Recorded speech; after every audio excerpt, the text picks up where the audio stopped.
Hello, I'm Nikki Schiller, and we start this hour with some breaking news. European Union leaders have agreed a new financial package of aid to Ukraine.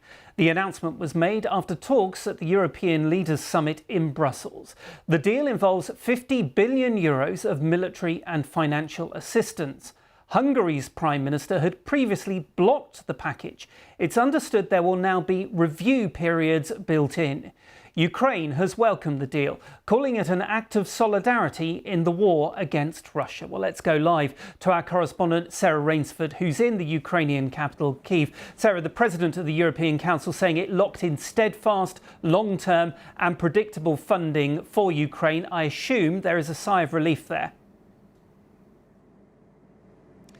Definitely. We've had immediate statements from all the senior officials here in Ukraine as soon as that news came from Brussels. Of course, people were watching here very closely, trying to keep a brave face on things, actually, trying to be confident that this deal would be done, or if not, Ukraine would somehow muddle on. But certainly, I think a lot of relief. We've heard from the Prime Minister, Denis Shmyhal, who's talked about this as an expression of solidarity by Europe and called it vital help to withstand the Russian war. He has said that every vote is a significant contribution to a joint victory. And I think that's a point that all politicians here have been underlining, even as those very difficult negotiations were taking place in Brussels, stressing the point that this is not about European aid to Ukraine as Kyiv sees it. They call it an investment by Europe in its own security, in its own future. But certainly, there was a lot at stake here for Ukraine. This is 50 billion euros of funding, which is being locked in for 4 years and giving Ukraine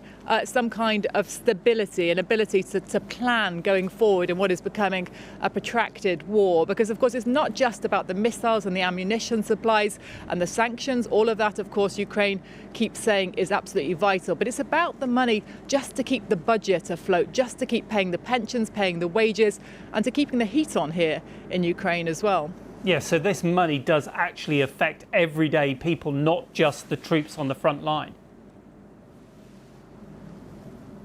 Yeah, it's about the normal business of governance, at a time when nothing in Ukraine is normal at all. It is about funding the business of running a country, at a time when huge amounts of money are being sent to the fight on the front line. There is, of course, a whole country behind that front line, which still has to go on, where pensions still have to be paid, where people still have to go to work, and where money has to be found to keep the economy afloat. So it's all about that. And of course, particularly important as the United States is still blocking another massive block of aid, of support for Ukraine, financial aid for this country, which Ukraine is worried it may not get. That is being caught up in domestic American politics, and the EU funding was also caught up in disputes within the EU bloc, as Hungary, of course, was impeding the passage of that aid. So that has now happened. Ukraine is very, very relieved. And of course, all the time that the discussions have been going on in Europe and the US, the fighting continuing on the ground.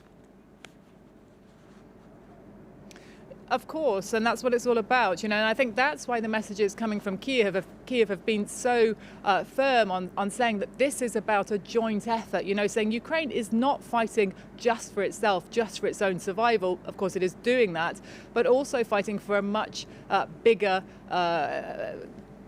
much bigger cause for European security and stability. And because, as it keeps making the point, Russia is trying to change the world order by force. So Ukraine is saying again, when fighting for this money essentially from Europe, that this is an investment in a much bigger cause, not just about Ukraine, it's about European stability and security too. Sarah Rainsford in Kyiv, thank you very much for joining us.